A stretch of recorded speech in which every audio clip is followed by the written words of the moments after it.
These are the tools and materials that you'll need. On the left we have a oil drain container, a 15mm socket with ratchet, a PF64 filter wrench, an oil funnel, 9.5 quarts of oil, a torque wrench, and a 15mm crowfoot wrench on the bottom. First we're going to loosen this 15mm drain bolt. After the oil is finished draining, inspect the gasket on your drain bolt, and if it all looks good, reinstall. If it doesn't look good, you can replace the gasket. Torque this bolt to 18 foot-pounds. To reach the other drain bolt, we use a 15mm crowfoot on our ratchet. It's located right here. We'll go ahead and let this drain out. Alright, so same thing with this drain bolt. We inspect the gasket and everything looks good. And we'll go ahead and reinstall this and torque it to 18 foot-pounds. Alright, so here's the crow's foot on that bolt. This is 18 foot-pounds of torque.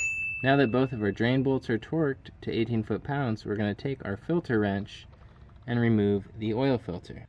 When you remove your old filter from your C7, be sure that this ring is not stuck on the engine block.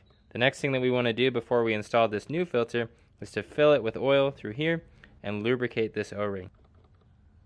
And then we go ahead and install this filter to 22 foot-pounds. Alright, so this is where you add the oil.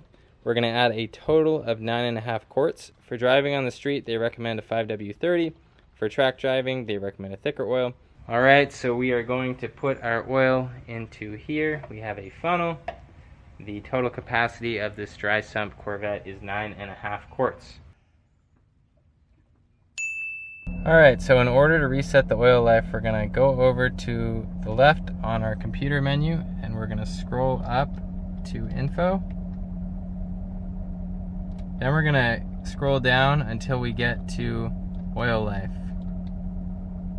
So there's my oil life right there, and I'm going to hold down this button here and it's going to reset my oil life.